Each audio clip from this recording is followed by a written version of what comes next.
Hello साथियों, स्वागत है हमारे चैनल पे। दोस्तों बहुत बहुत शुक्रिया आप वीडियो देखने आए हैं। वीडियो को ज़्यादा से ज़्यादा देखिए। दोस्तों मैं आपको कुछ नई जानकारी और ज्ञान देने का प्रयास करता हूँ, तो आप मेरे साथ बने रहिए। वीडियो को अंत तक देखिए और चैनल को सब्सक्राइब करिए। दोस्तों वीडियो को लाइक कीजिए, शेयर कीजिए और इस तरह से आप कार्य करेंगे तो आपको भी नया जानकारी मिलेगा और मेरे को भी संतुष्टि मिलेगी।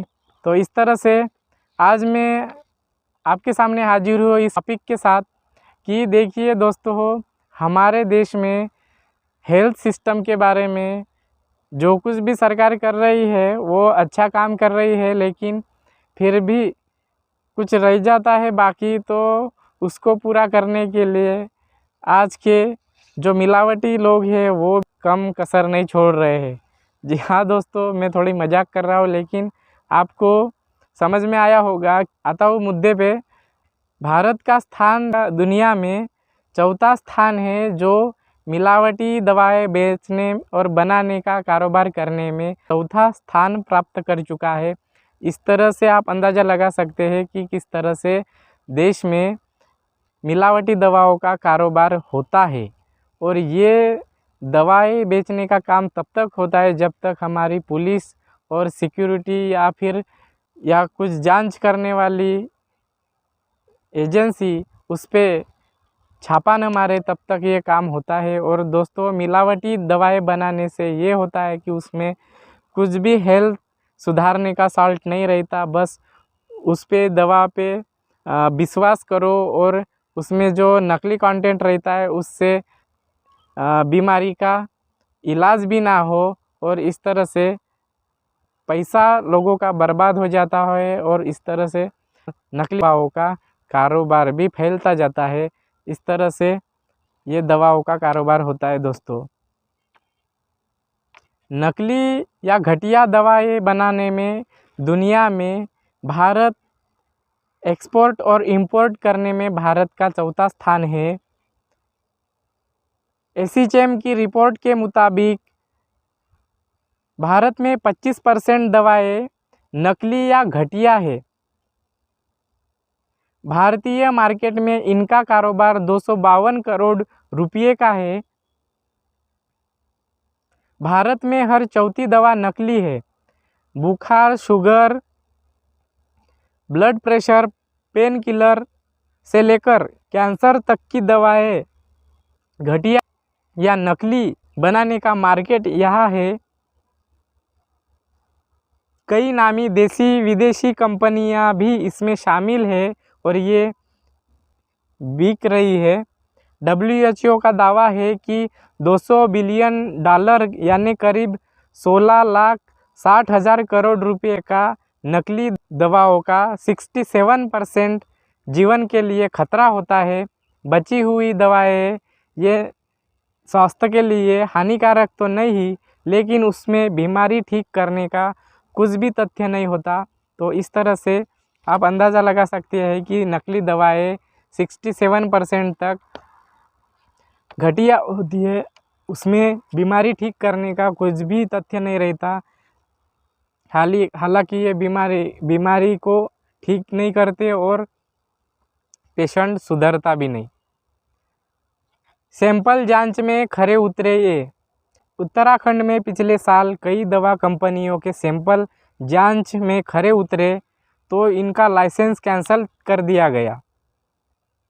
ये सारी दवाएं उत्तराखंड में बन रही थी। इसी तरह आगरा के मोहम्मदपुर में 2024 में नकली दवाएं बनाने वाली फैक्ट्री पकड़ी गई। पुलिस ने 80 करोड़ रुपए की नकली दवाएं पकड़ी थी।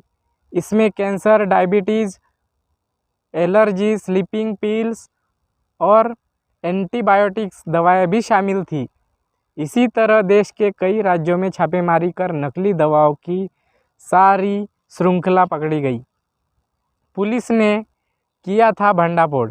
दिल्ली पुलिस की क्राइम ब्रांच ने भी कई ऑपरेशन में पिछले सालों में दिल्ली NCR में चल रहे कई सिंडिकेट का भंडाफोड़ किया था।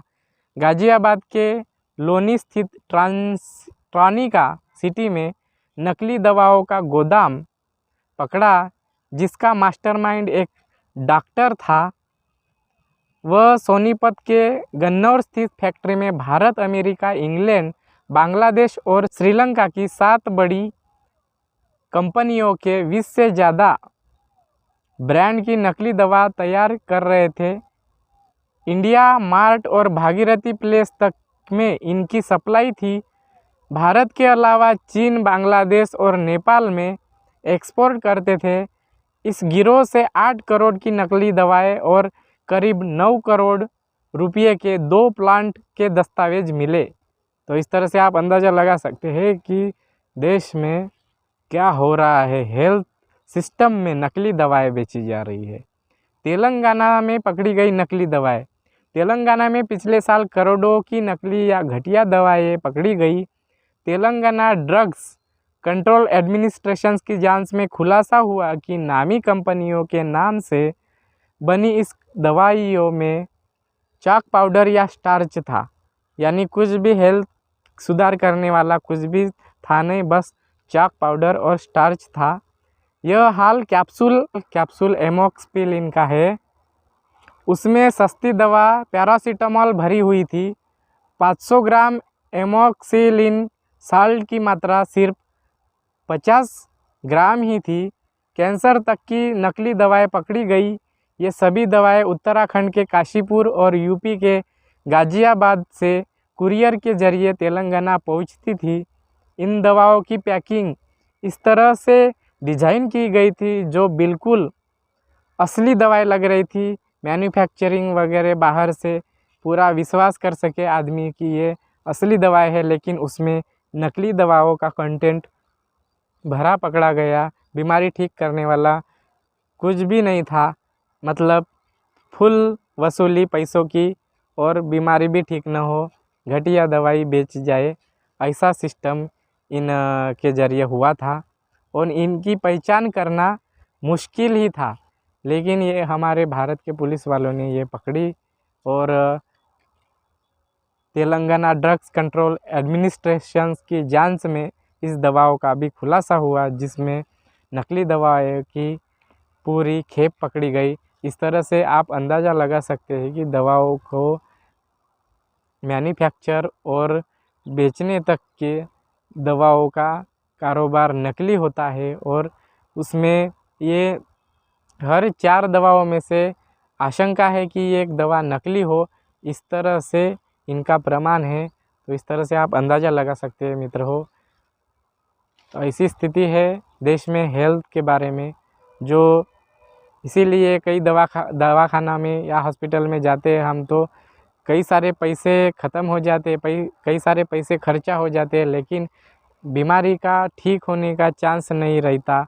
और 1 या 2 हॉस्पिटल, तीसरे हॉस्पिटल में जाना पड़ता है, तब जाके उसका फिर कई सारा खर्चा होने के बाद वो ठीक होता है। तो इस तरह से कई उस पर आशंका बढ़ रही है दवाओं पे कि कई ये नकली दवाएं तो नहीं, ज़्यादा से ज़्यादा प्रमाण में बढ़ी है हर जगह और हर जगह फैली है। क्योंकि भारत का आप अंदाज़ा लगा सकते हैं कि भारत में एक्सपोर्ट और इंपोर्ट करने में, नकली दवाओं को बेचने का कारोबार करने में भारत का 4था स्थान आया है। इस तरह का ये आप इसका गंभीरता को जान सकते हैं। तो इस तरह से आपके साथ बात को साझा किया। दोस्तों वीडियो लाइक कीजिए, शेयर कीजिए और चैनल को सब्सक्राइब कीजिए। मिलता हूँ नेक्स्ट वीडियो में, तब तक जय भारत,